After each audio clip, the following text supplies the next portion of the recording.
Querida iglesia, qué gusto saludarles el día de hoy. Es para mí un privilegio poder estar aquí con ustedes compartiendo esta transmisión y este mensaje tan especial. Hoy estoy muy contento porque, bueno, rápido se está yendo el año. Ya estamos prácticamente en el mes de julio, ya estamos a la mitad del año y estamos empezando una nueva serie de mensajes el día de hoy, que espero que sea una serie de mensajes que nos confronte, pero que nos anime y nos bendiga tanto, tan profundamente, que haga de nosotros la comunidad del pacto que Dios quiere que seamos. Ese es el título del mensaje de esta serie de mensajes que estamos iniciando el día de hoy, la comunidad del pacto. Y lo que quisiera que hiciéramos con esta serie es que podamos descubrir cuáles son las implicaciones más profundas que la Biblia enseña sobre ser parte de esta comunidad.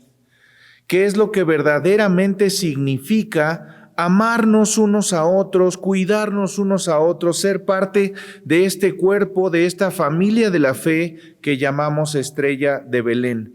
De tal forma que podamos honrar a Dios y que la gloria de Dios brille a través de esta iglesia a todas las naciones. Así que durante los próximos domingos vamos a estar estudiando este pasaje de Hebreos, que nos va a ayudar a establecer dos bases fundamentales para poder entender qué es lo que significa ser parte de esta iglesia. Dos verdades fundamentales que nos enseña la comunidad del pacto. Esta semana vamos a estar hablando de esa primera verdad. ¿Cuál es? Que somos beneficiarios de un nuevo pacto. Somos beneficiarios de un nuevo pacto. Todos los que formamos parte de esta iglesia, todos los que nos hemos rendido a Jesucristo en un momento dado de nuestra vida, somos beneficiarios de un nuevo pacto, del nuevo pacto en Cristo. Y nosotros hoy vamos a descubrir de qué se trata eso. Y la próxima semana vamos a estar hablando de la segunda verdad fundamental, que es que somos miembros de una nueva comunidad. Y mi oración es que a medida que vayamos avanzando en esta serie, Dios puede ir haciendo de nosotros una comunidad que se preocupa los unos de los otros, en la que pueda sentirse el amor, el cuidado, la unidad, la paz, y en la que podamos ser un lugar de refugio y de restauración para todo aquel que anhela encontrarse con el Señor.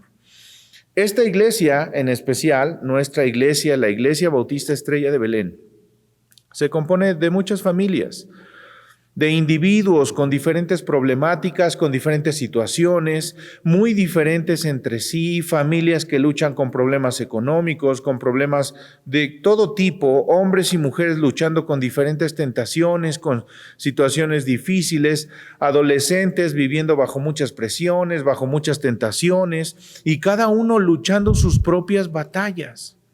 Si las estadísticas están en lo correcto, casi la mitad de los que están viendo esta transmisión y de los que somos parte de esta iglesia están luchando con alguna situación difícil, como la ira, la ansiedad, la depresión, la pornografía, etcétera, etcétera, etcétera, etcétera. Lo que el Señor está haciendo es que podamos descubrir su sanidad, su amor, a través del Evangelio, a través de la palabra. En el contexto de esta comunidad en específico, una comunidad de restauración donde podamos amarnos, donde podamos cuidarnos los unos a los otros. Así que quiero invitarles a abrir sus Biblias en Hebreos capítulo 10, versos 19 al 22. De momento vamos a estar revisando muchos pasajes, pero vamos a empezar en Hebreos capítulo 10, versos 19 al 22, y dice la palabra del Señor: así que, hermanos, teniendo libertad para entrar en el lugar santísimo por la sangre de Jesucristo, por el camino nuevo y vivo que Él nos abrió a través del velo, esto es, de su carne, y teniendo un gran sacerdote sobre la casa de Dios, acerquémonos con corazón sincero, en plena certidumbre de fe, purificados los corazones de mala conciencia y lavados los cuerpos con agua pura. Lo primero que necesitamos entender es que tenemos acceso directo a Dios. El verso 19 lo dice con toda claridad. Así que, hermanos, teniendo libertad para entrar en el lugar santísimo por la sangre de Jesucristo, tenemos libertad de ir hasta Dios, no por nuestros méritos, sino por la sangre de Jesucristo. Dios había sacado a su pueblo de Egipto, los había llevado hasta el pie del monte Sinaí, y ahí es donde entonces pacta con Moisés Dios y su pueblo, y les dice lo que encontramos en Éxodo capítulo 19. Y esto es muy importante que prestemos atención. Entonces Moisés subió al monte para presentarse delante de Dios. El Señor lo llamó desde el monte y le dijo: comunica estas instrucciones a la familia de Jacob. Anúncialas a los descendientes de Israel. Ustedes vieron lo que hice con los egipcios, saben cómo los llevé a ustedes sobre alas de águila y los traje hacia mí. Ahora bien, si me obedecen y cumplen mi pacto, ustedes serán mi tesoro especial entre todas las naciones de la tierra, porque toda la tierra me pertenece. Ustedes serán mi reino de sacerdotes, mi nación santa. Este es el mensaje que debes de transmitir a los hijos de Israel. Pero había una regla que seguir, la vemos en el verso 10 de Éxodo también. Después el Señor le dijo a Moisés: desciende y prepara al pueblo para mi llegada. Ojo, ¿qué había que hacer? Conságralos hoy y mañana y haz que laven sus ropas. Asegúrate de que estén preparados para el tercer día, porque ese día el Señor descenderá sobre el monte Sinaí a la vista de todo el pueblo. Marca un límite alrededor del monte y dile al pueblo esta advertencia: tengan cuidado, no suban al monte, ni siquiera toquen los límites. Cualquiera que toque el monte será ejecutado. Ninguna mano podrá tocar a la persona o al animal que traspase el límite, sino que esa persona morirá apedreada o atravesada con flechas. Ellos tendrán que morir. Sin embargo, cuando se oiga un toque prolongado del cuerno de carnero, entonces el pueblo podrá subir al monte. ¡Wow! ¡Qué tremendo pasaje!, ¿no? ¡Qué difícil! ¡Qué difícil la regla que Dios establece! Verso 16. En la mañana del tercer día retumbaron truenos y destellaron relámpagos, y una nube densa descendió sobre el monte. Se oyó un fuerte y prolongado toque de cuerno de carnero y todo el pueblo tembló. Moisés llevó a la multitud fuera del campamento para encontrarse con Dios, y todos se pararon al pie de la montaña. El monte Sinaí estaba totalmente cubierto de humo porque el Señor había descendido sobre él en forma de fuego. Nubes de humo subían al cielo, como el humo que sale de un horno de ladrillos, y todo el monte se sacudía violentamente. A medida que el sonido del cuerno de carnero se hacía cada vez más fuerte, Moisés hablaba y Dios le respondía con voz de trueno. El Señor descendió sobre la cumbre del monte Sinaí y llamó a Moisés a la cima, así que Moisés subió al monte. Entonces el Señor le dijo a Moisés: baja de nuevo y advierte al pueblo que no traspasen los límites para ver al Señor, porque quien lo haga morirá. Bueno, estos pasajes nos ayudan a ver el contexto de lo que está pasando aquí y de lo que tenemos que ver ahora. Vamos a hablar del antiguo pacto. ¿Cómo era el antiguo pacto? Bueno, en el antiguo pacto había un mandato. El mandato. ¿Cuál era el mandato? Quedarse lejos en el miedo. Quedarse lejos en el miedo. Y Dios le dice varias veces a Moisés que quien traspase los límites, ¿qué pasaría con él? Moriría. Quien toque el monte moriría. Entonces Dios abre el pacto con su pueblo poniendo reglas claras, específicas y terribles. ¿Qué nos enseña esto? Que con Dios no se juega. Esto es serio. Relacionarse con Dios es un asunto de vida o muerte. Si sigues sus reglas vivirás, pero si no lo haces morirás. Ahora, en el capítulo 25 de Éxodo, Dios promete que su presencia estará con ellos. Un Dios santo, 3 veces santo, viviendo en medio de un pueblo de pecadores. Vean lo que dice el verso 8. Haz que los israelitas me construyan un santuario santo para que yo habite en medio de ellos. Deberán construir el tabernáculo y su mobiliario exactamente según el modelo que te mostraré. Y entonces en el interior del tabernáculo constaba de un lugar santo y un lugar santísimo. Dentro del lugar santísimo estaba un cofre de madera forrado de oro que se llamaba el Arca del Pacto. ¿Cuál pacto? El pacto que Dios hizo con Moisés. El pacto que Dios hizo con todo el pueblo. Y esa arca tenía 2 querubines sobre la tapa del arca que representaban la presencia de Dios.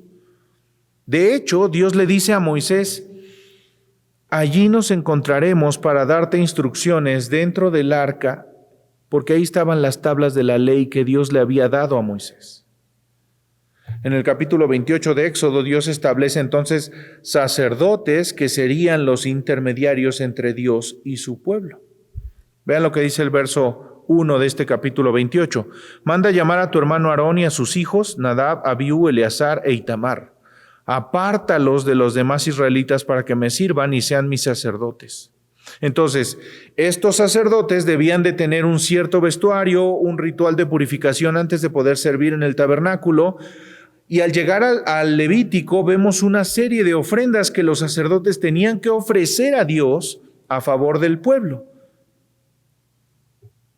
Todo esto bajo estrictos lineamientos de Dios. Levítico 10:1. Nadab y Abiú, hijos de Aarón, pusieron carbones encendidos en sus incensarios y encima esparcieron incienso. De esta manera desobedecieron al Señor al quemar ante Él un fuego equivocado, diferente al que Él había ordenado. Como consecuencia, un fuego ardiente salió de la presencia del Señor y los consumió por completo y murieron ahí ante el Señor. ¿Lo ven? Todo el sistema sacrificial que Dios había ordenado tenía su clímax en un sacrificio particular, un sacrificio anual en el día de la expiación, que también se conoce hoy como el famoso Yom Kippur. Entonces, esto que estamos viendo nos habla de un mandato. ¿Cuál era el mandato en el antiguo pacto? Bueno, el mandato era quedarse lejos en el miedo. La provisión, ¿cuál era la provisión en ese antiguo pacto? Un sacrificio anual en el día de la expiación. Un sacrificio anual en el día de la expiación. Vean lo que dice el verso 29 de este pasaje de Levítico 16.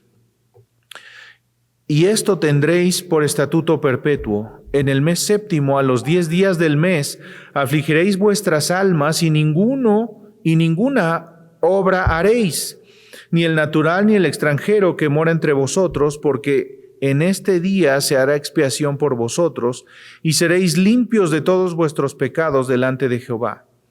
Día de reposo es para vosotros y afligiréis vuestras almas. El estatuto perpetuo, ese estatuto perpetuo. Hará la expiación el sacerdote que fuere ungido y consagrado para ser sacerdote en lugar de su padre. Y se vestirá las vestiduras de lino, las vestiduras sagradas, y hará la expiación por el santuario santo.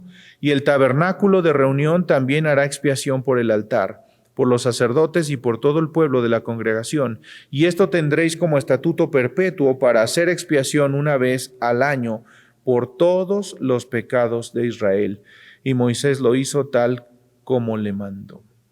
Entonces, este sacrificio no era todos los días, era solo una vez al año. No cualquier sacerdote, sino el sumo sacerdote debía entrar hasta donde estaba el arca, ofrecer el sacrificio, y esto nos muestra 3 elementos muy importantes. Un sacerdote que entra en un santuario terrenal, ese sacerdote entraba él solo al lugar santísimo para ofrecer el sacrificio expiatorio a Dios. En el borde de su vestidura, de su manto, tenía unas campanas que sonaban al moverse. Si las campanas dejaban de sonar, eso significaba que había muerto, porque no había seguido las instrucciones de Dios, no había seguido las instrucciones que Dios le había dado. Entonces, este sacerdote tenía atada en el tobillo una cuerda de tal manera que si ya no se escuchaban las campanas, entonces lo jalaban con la cuerda para poder sacarlo del lugar y proceder a los actos fúnebres, porque nadie podía entrar para rescatar el cuerpo. Entonces, el sacerdote no entraba y se sentaba en una silla y pasaba un rato agradable y entonces rociaba la sangre. No, él entraba, rociaba la sangre y salía inmediatamente. Y cuando él salía, el pueblo respiraba tranquilo, porque eso significaba que se había perdonado el pecado del pueblo por un año más. Ahora, el segundo elemento que encontramos en este sacrificio es la sangre de un animal sin mancha. Dice Levítico 16 en el verso 5, Aarón deberá tomar de la comunidad de Israel 2 chivos para la ofrenda por el pecado y un carnero para la ofrenda quemada. Presentará su propio becerro. Aarón presentará su propio becerro como ofrenda por el pecado para purificarse a sí mismo y a su familia, y así serán justos ante el Señor. Luego deberá tomar los 2 chivos y los presentará ante el Señor a la entrada del tabernáculo.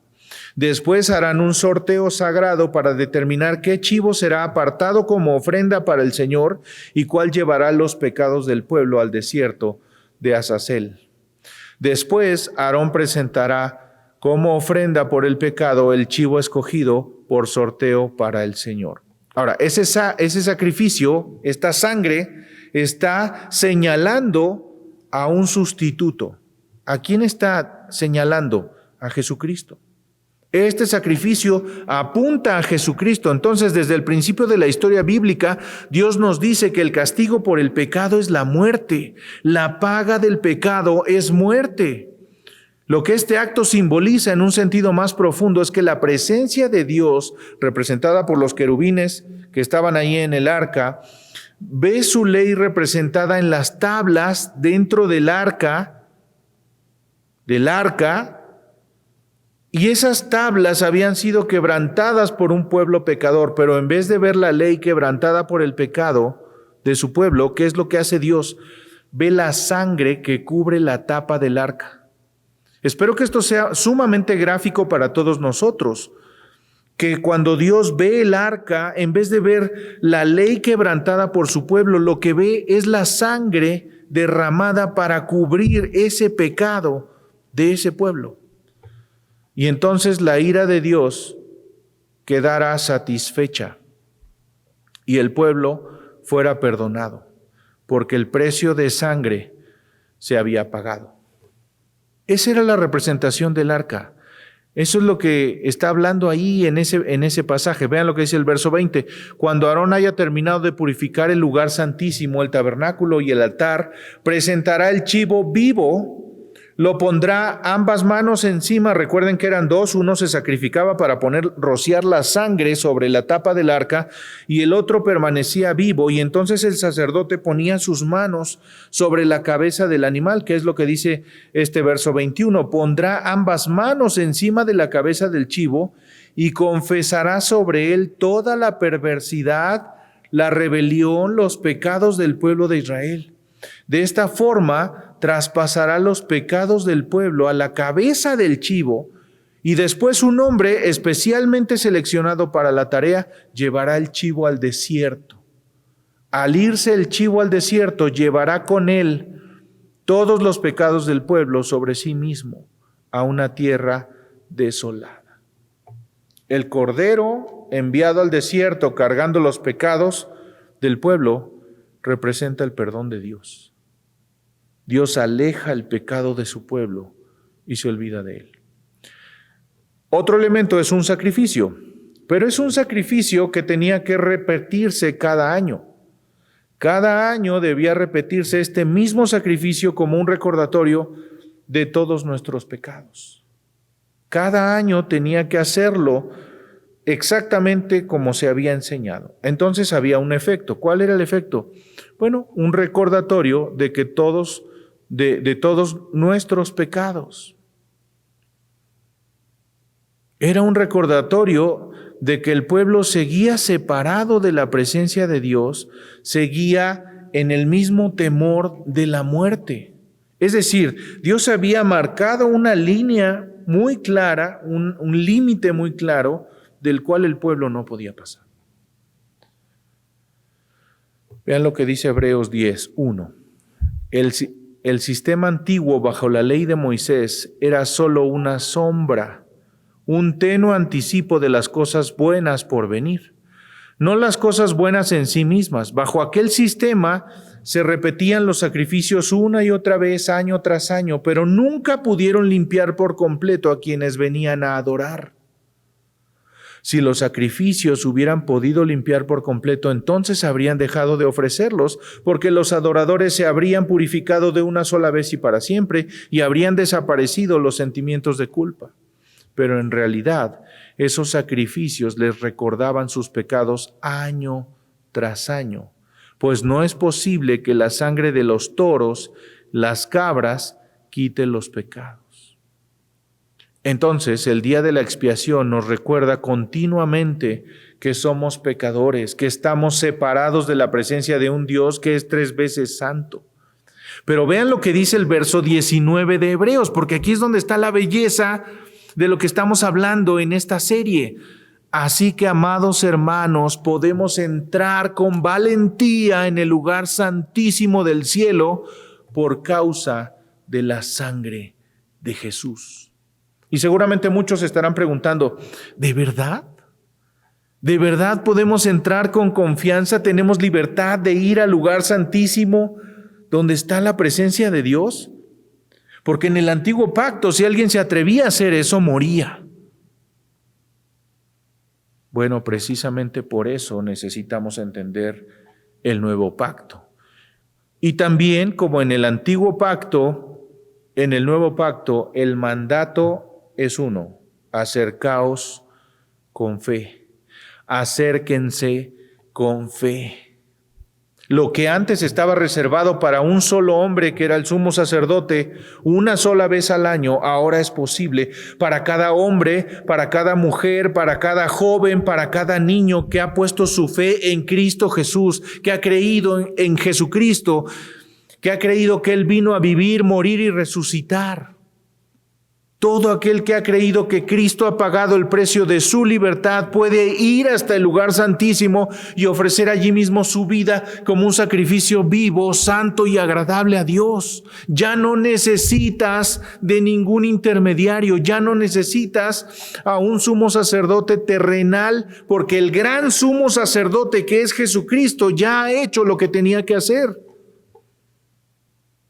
¿Recuerdas lo que pasó el día que Cristo murió en la cruz? El velo, ¿qué le pasó? Se rasgó, se rompió, y se rompió de arriba abajo.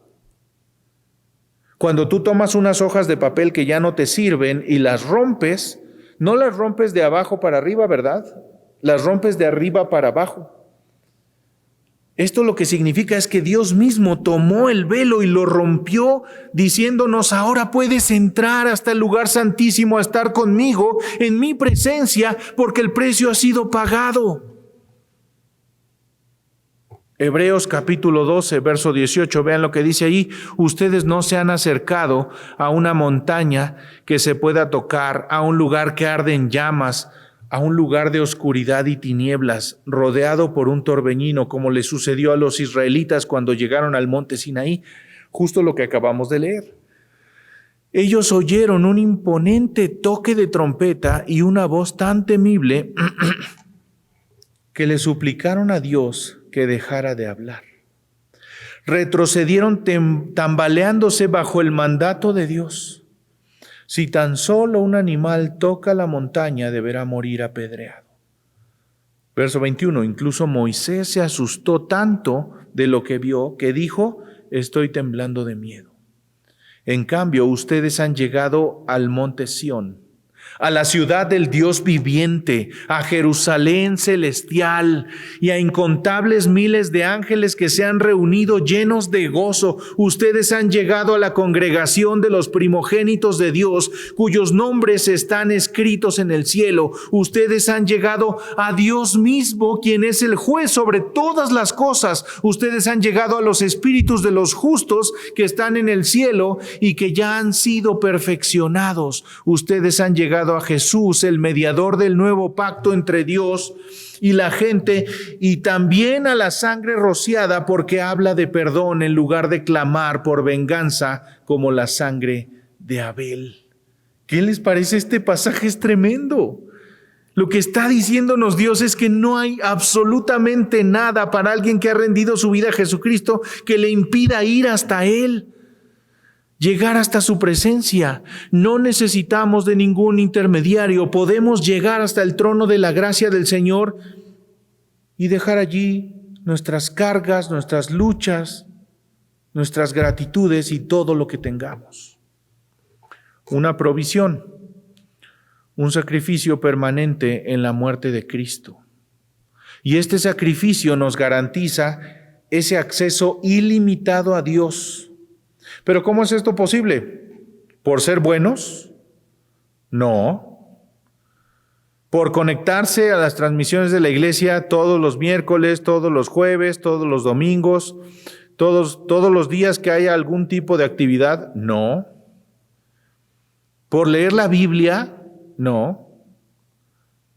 Sino por la sangre derramada de Cristo en la cruz.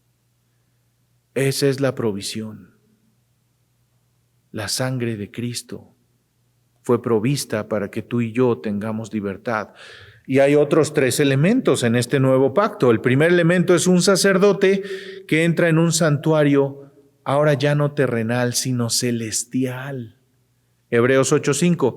Ellos sirven dentro de un sistema de adoración que es solo una copia, una sombra del verdadero que está en el cielo, pues cuando Moisés estaba por construir el tabernáculo, Dios le advirtió lo siguiente: asegúrate de hacer todo según el modelo que te mostraré aquí en la montaña. Pero ahora Jesús, nuestro sumo sacerdote, se le ha dado un ministerio que es muy superior al sacerdocio antiguo, porque Él es mediador a nuestro favor de un mejor pacto con Dios basado en promesas mejores. Y saltamos al capítulo 9, verso 24, y dice allí: pues Cristo no entró en un lugar santo hecho por manos humanas, que era solo una copia del verdadero que está en el cielo. Él entró en el cielo mismo para presentarse ahora delante de Dios a favor de nosotros. Entonces, estamos viendo el primer elemento. El primer elemento es un sacerdote que es Jesucristo, que entra en un santuario que no es terrenal, sino que es celestial. Pero también vemos la sangre que vemos en el antiguo pacto de un animal sin mancha, ahora es la sangre de un hombre sin pecado.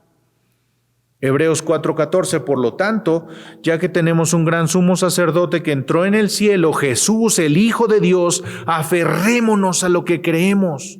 Nuestro sumo sacerdote comprende nuestras debilidades porque enfrentó todas y cada una de las pruebas que enfrentamos nosotros. Sin embargo, nunca pecó. Y subraya esto allí en tu Biblia: nunca pecó. Tal vez tu Biblia diga sin pecado. Jesucristo, un Cristo 100% hombre que enfrentó nuestras mismas luchas, nuestros mismos sufrimientos, pero que no pecó, que tomó el castigo por el pecado sobre Él mismo como un sacrificio sustituto. Ahora ya no es un animal, ya es Jesucristo. Él no lo merecía, pero murió en obediencia a Dios, por amor a ti. Y ahora lo que Dios ve en nosotros no es nuestro pecado, sino igual que antes, lo que ve es la sangre rociada sobre nosotros. ¿Te das cuenta? Quien debió haber muerto eras tú y yo. Quienes debimos haber muerto éramos nosotros, porque nosotros sí somos pecadores. Sin embargo, Dios proveyó un sacrificio sustituto, la sangre de un hombre sin pecado, para poder limpiarnos, justificarnos y darnos una nueva vida. Ahora, este además es un sacrificio que no dura un año. No es como la licencia que tienes que ir a renovarla, no es como el predial que tienes que pagarlo cada año. No. Esto es eterno, dura por siempre. Dice el verso 24, pensemos en maneras de motivarnos unos a otros al realizar actos de amor y buenas acciones, y no dejemos de congregarnos como lo hacen algunos, sino animémonos unos a otros, sobre todo ahora que el día de su regreso se acerca. Queridos amigos, si seguimos pecando a propósito después de haber recibido el conocimiento de la verdad, ya no queda ningún sacrificio que cubra esos pecados. Capítulo 10, verso 11. Bajo el antiguo pacto, el sacerdote oficia de pie delante del altar día tras día ofreciendo los mismos sacrificios una y otra vez, los cuales nunca pueden quitar los pecados. Pero nuestro sumo sacerdote se ofreció a sí mismo a Dios como un solo sacrificio por los pecados, válido para siempre. Luego se sentó en el lugar de honor a la derecha de Dios. Entonces, el sacrificio de Cristo en la cruz lo que hizo fue satisfacer por completo y absolutamente la ira de Dios por el pecado, de tal forma que no es necesario ningún otro sacrificio nunca más. El precio total ha sido pagado. Y ojo, porque a veces nosotros cambiamos nuestro sistema antiguo de creencia, me refiero a quienes estuvieron en la iglesia tradicional, pensando que si yo me porto bien, que si yo hago esto o otro, que si yo voy a la iglesia, que si yo leo la Biblia, que si yo oro, entonces voy a ganarme el favor de Dios. Y entonces lo vemos como si fuera un sacrificio que tenemos que cumplir para tener contento a Dios. No hace falta ninguno más. No hace falta ir de rodillas a ningún lugar. No hace falta pensar que yo debo servir en la iglesia como un sacrificio que le agrade a Dios. No, tú debes hacerlo por otras razones, no para ganar su favor. El precio ya fue pagado. ¿Y cuál es el efecto de esto? La eliminación de todos nuestros pecados. Capítulo 10, verso 17. Después dice, nunca más me acordaré de sus pecados y sus transgresiones. ¿Por qué? Porque nuestro pecado ha sido quitado. Todo el pecado, el que hemos cometido en el pasado, está olvidado. Dios nunca más volverá a recordar lo que has hecho. Y eso significa que somos limpios por su sangre. Ve lo que dice el verso 22. Entremos directamente, estamos en Hebreos 10, entremos directamente en la presencia de Dios con corazón sincero y con plena confianza en Él, pues nuestra conciencia culpable ha sido rociada con la sangre de Cristo a fin de purificarnos. ¿Qué significa esto? ¿Qué significa que somos limpios por la sangre? Que nuestra culpa se ha ido. Cristo la ha quitado. Nuestra culpa nos ha hecho justos y entonces dice la palabra del Señor que no hay condenación para los que están en Jesús porque ya no son culpables. ¿Tú estás en Jesús? Tienes que tener confianza en esto. Ya no eres culpable. El precio fue pagado. Sí lo eras, pero ahora has sido declarado justo. Y entonces, si ya no somos culpables, entonces nuestra conciencia está tranquila. Por eso los creyentes podemos dormir en paz en la noche. Por eso la palabra dice, en paz me acostaré y asimismo dormiré. Porque solo tú, Jesús, me haces vivir confiado. ¿En qué? En que el precio está pagado, en que la culpa fue quitada y en que yo puedo vivir una vida de paz y tranquilidad en Cristo. ¿Qué más significa? Que somos lavados por su palabra. La Biblia lo dice, nuestro cuerpo ha sido lavado con agua pura. Algunos comentaristas relacionan este pasaje con el bautismo, que es la representación externa de lo que ha pasado en nuestro interior. Su palabra nos ha limpiado de la podredumbre del mundo, de todo lo que había malo en nuestra mente y en nuestro corazón. Y entonces eso es una manifestación externa de una transformación interna. Pero además ha puesto su ley en nuestros corazones. Y es por eso que lo que antes nos parecía bien, ahora nos parece mal. Lo que antes para nosotros era lo más común pensar, hacer, decir, ahora nos lo pensamos 2 veces porque entendemos que no es correcto.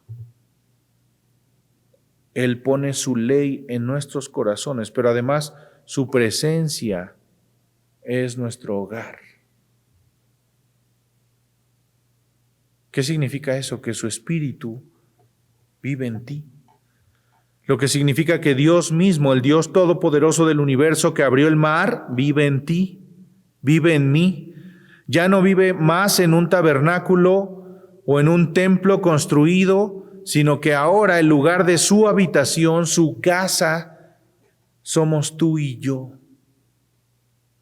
Entonces su presencia va contigo siempre y a todo lugar, y eso es una bendición enorme, porque eso significa que no estamos solos en nuestras luchas, en nuestras situaciones difíciles.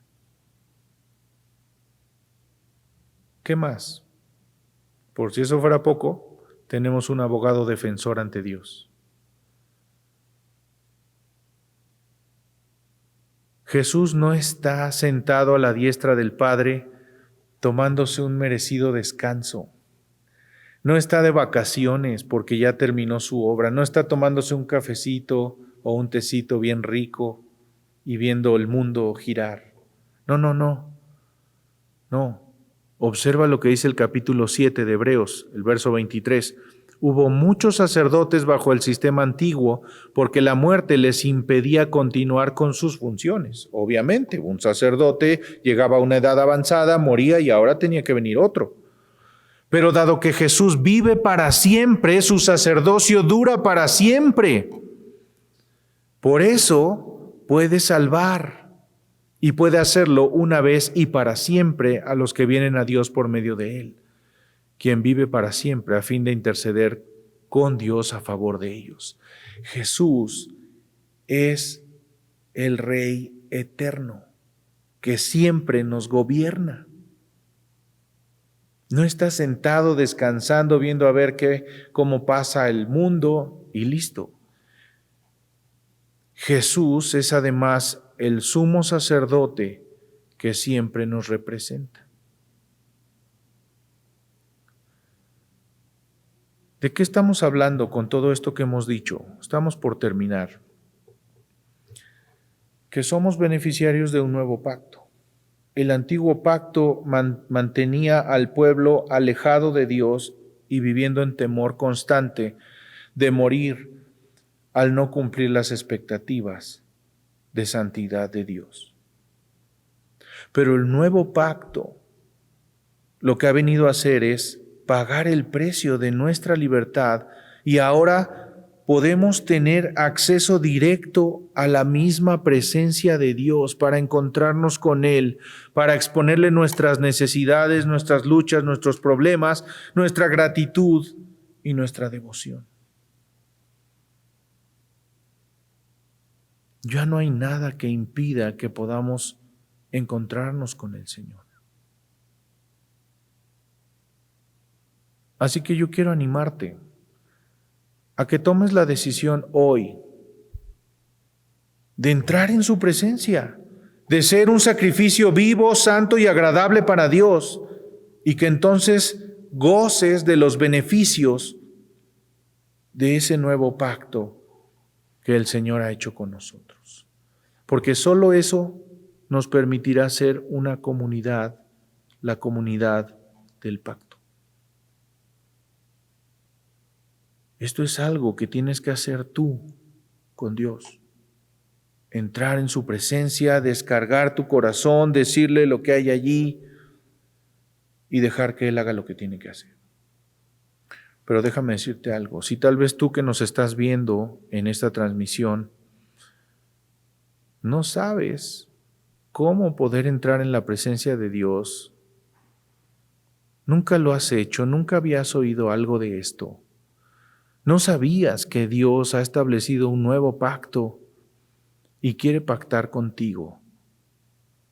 Entonces lo que tienes que hacer es doblar tus rodillas, inclinar tu cabeza y decirle: Dios, yo quiero gozar de la bendición de que mis pecados también sean borrados y limpiados. Yo quiero rendir mi vida a ti. Yo quiero que tú seas el Rey de mi corazón, que tú seas mi sumo sacerdote. Yo quiero que tú gobiernes mi vida. Y cuando tú hagas eso, el Señor abrirá sus brazos y te dirá: bienvenido a casa. Y entonces pondrá su espíritu en ti y ahora tú serás beneficiario de este nuevo pacto. Y lo único que hay que hacer son 3 cosas muy sencillas: admitir que eres pecador, creer que Jesús pagó el precio de tu redención, de tu libertad, y seguir a Jesús. Caminar por donde Él dice, como Él dice, hacer lo que Él dice, cuando Él dice, como Él dice. Admitir que eres pecador, creer que Jesús pagó el precio de tu libertad y seguirlo. Si tú tomas esa decisión y lo haces, entonces serás un beneficiario de este nuevo pacto. Si tú ya tomaste esa decisión antes, sea cuando sea, pero lo hiciste genuinamente antes, entonces tú eres beneficiario de este nuevo pacto y tienes acceso libre a la presencia del Señor. Así que decídete a entrar en su presencia y hacer un sacrificio vivo, santo y agradable para Dios, que te haga gozar de los beneficios del nuevo pacto. Cierra tus ojos, inclina tu cabeza y vamos ahora. Señor, te damos gracias porque cambiaste el antiguo pacto de temor, de muerte, de dolor, de sufrimiento por un nuevo pacto de redención, de paz y de acceso libre a tu presencia. Y nos diste la bendición no porque lo mereciéramos, sino por tu gracia de poder acceder a ese nuevo pacto, de poder admitir que somos pecadores y que te necesitamos más que a nada en este mundo, de creer que tú pagaste el precio de nuestra libertad y de seguirte. Gracias, Señor, porque es por ese nuevo pacto que podemos ser una nueva comunidad transformada, una comunidad diferente, una comunidad que te honre y que te dé gloria a ti. Te alabamos, Señor, por tu amor y bondad. Y te suplico que hagas que esta verdad tan profunda pueda penetrar en lo más íntimo de cada corazón, de cada mente, de quienes nos están viendo o de quienes van a ver esta transmisión en otro momento, para que el poder de tu evangelio nos transforme, les transforme y haga de todos nosotros los hombres y mujeres que debemos ser. Padre, te alabamos por tu bondad y por tu palabra que nos enseña profundamente esta realidad. Te rogamos que nos ayudes a comprenderlo con claridad. En el nombre poderoso de Jesucristo oramos. Amén y amén. Que Dios les bendiga.